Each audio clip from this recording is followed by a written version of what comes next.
we got to look at former Federal Reserve Chairman Alan Greenspan. Former Federal Reserve Chairman Alan Greenspan was chairman of the Federal Reserve from 1987 to 2006, almost 20 years, and he should be inducted into the Hall of Shame. Hey, brother boy, didn't that repurchase market, also known as the repo market, play a role in Greenspan and the Federal Reserve facilitating the great financial crisis?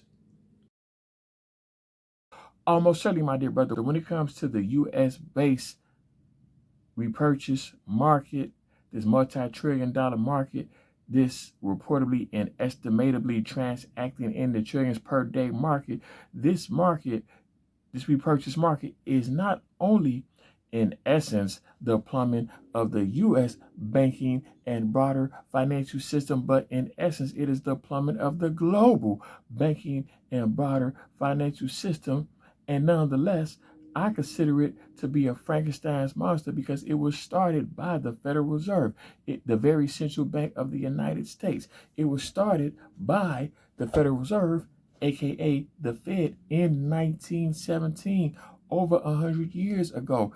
And for probably at least half a century, more than 50 years, it was primarily operated by the Federal Reserve, and it was a key tool used to achieve the Fed's policy aims. But then it ended up getting out of the Federal Reserve's control, especially during the 1980s with the emergence of things like money market funds and other forms of what are considered shadow banking. It got out of the Federal Reserve's control, and as a result, the banking and broader financial system got out of the Federal Reserve's control to the point where we had the 2008 great financial crisis, which almost unraveled the banking and broader financial system worldwide. In a sense, it really did bankrupt the global banking and financial system, and we are still living in the aftermath of that because the things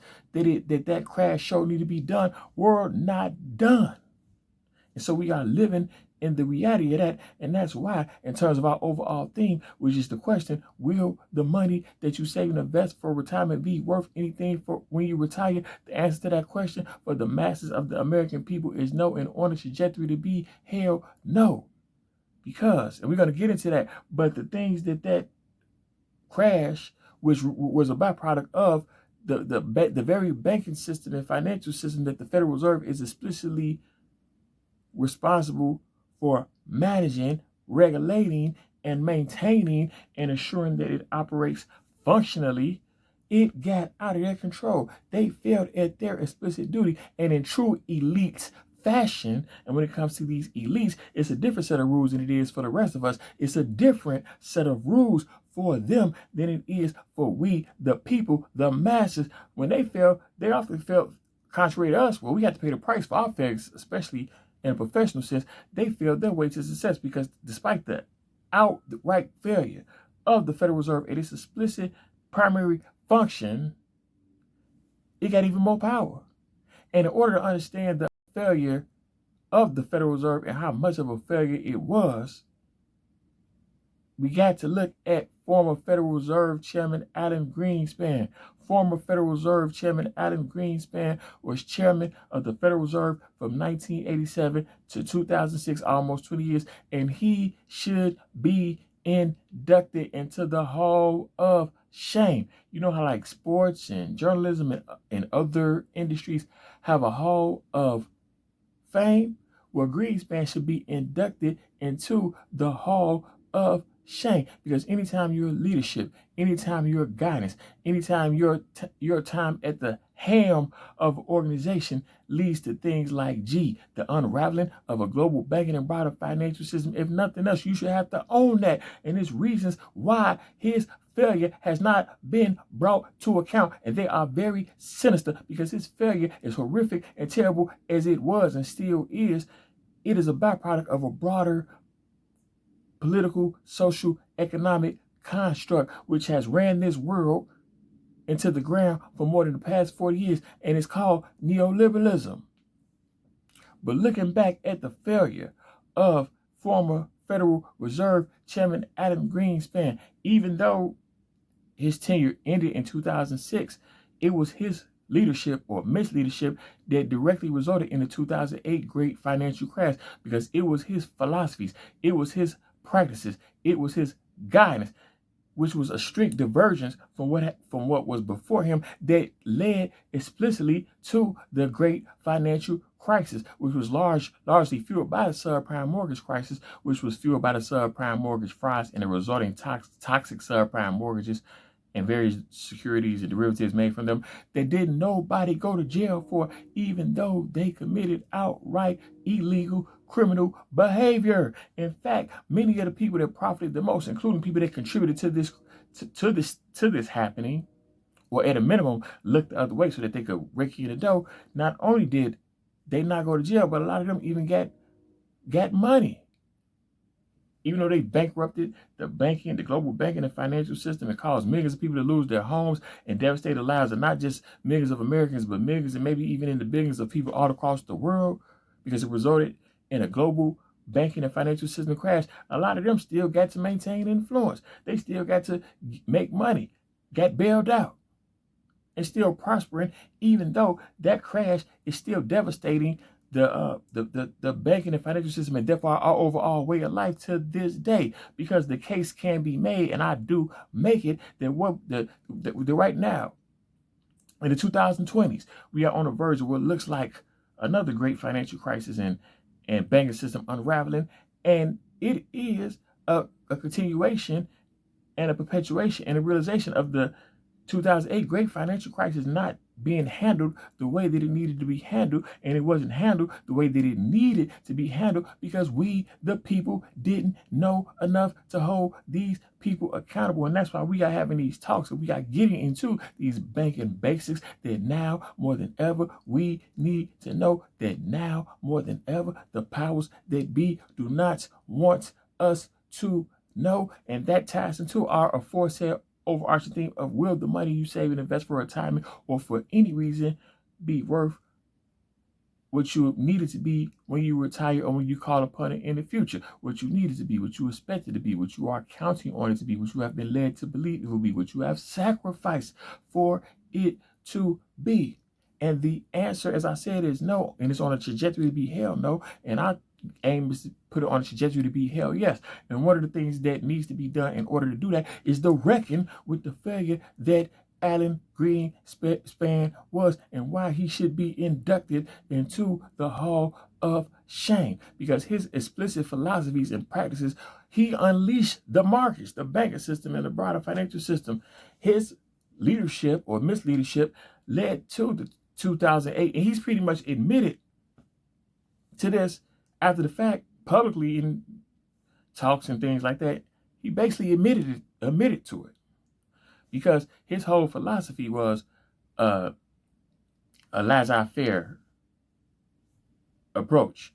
His whole thing was let the markets run wild. He basically took the reins off the market and eased up on the regulation, eased up on the oversight, because his whole philosophy was the markets will manage themselves. The markets will manage the risk of the markets themselves. We just got to let them run free, run wild, and they'll take care of everything. Yeah, they took care of things. Yeah, they took care of things. All right, they ran this global banking and broader financial system into the dirt. Okay.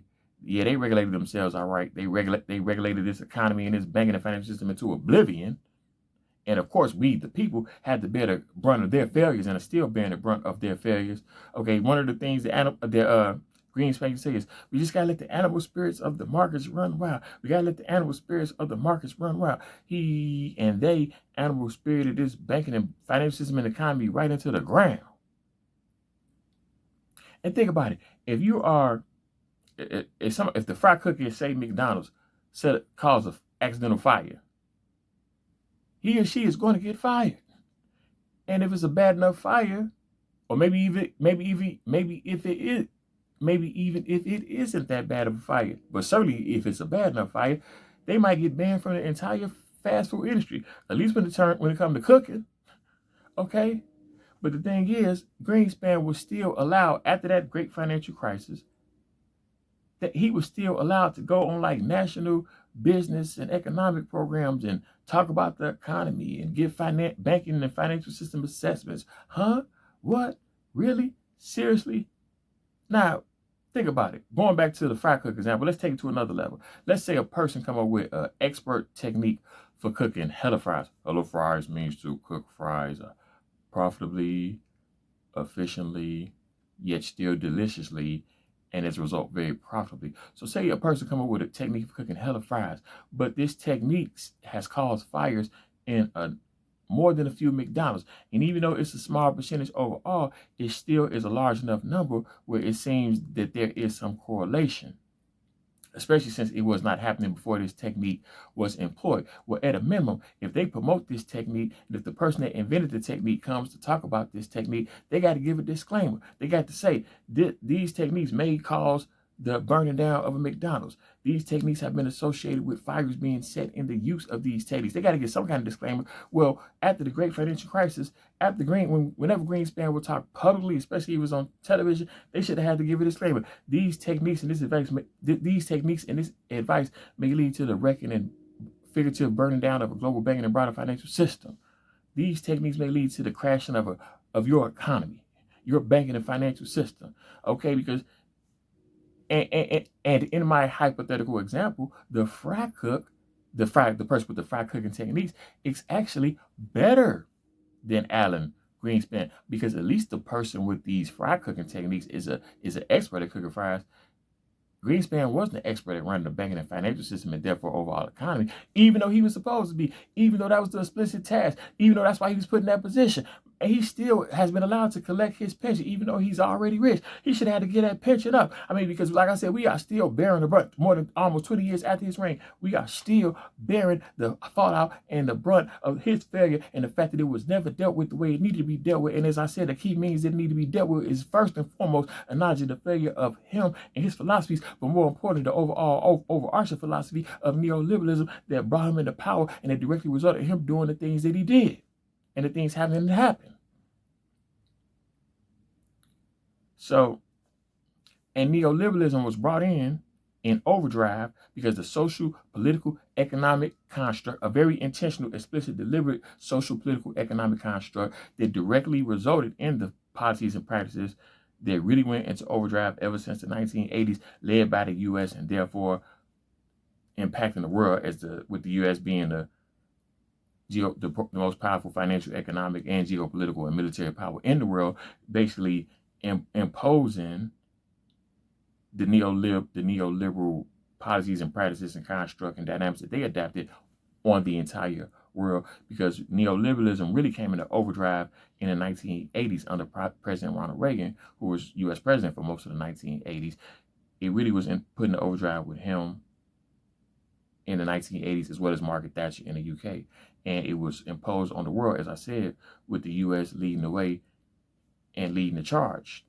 And neoliberalism has been perpetuated and furthered by every U.S. president since Ronald Reagan, regardless of whether they have been a Democrat or a Republican. Because after Ronald Reagan, neoliberalism was perpetuated and furthered by George H.W. Bush. After George H.W. Bush, neoliberalism was perpetuated and furthered by Bill Clinton. After Bill Clinton, neoliberalism was perpetuated and furthered by George W. Bush. After George W. Bush, neoliberalism was perpetuated and furthered by Barack Obama. After Barack Obama, neoliberalism was perpetuated and furthered by Donald Trump. After Donald Trump, neoliberalism was perpetuated and furthered by Joe Biden. And it will continue to be perpetuated to the continued devastation and destruction of our banking system and broader financial system and our overall economic system and our overall democracy and our overall society and its overall country here in the United States of America, as well as to the devastation and destruction of the world as a whole, until we, the people, demand something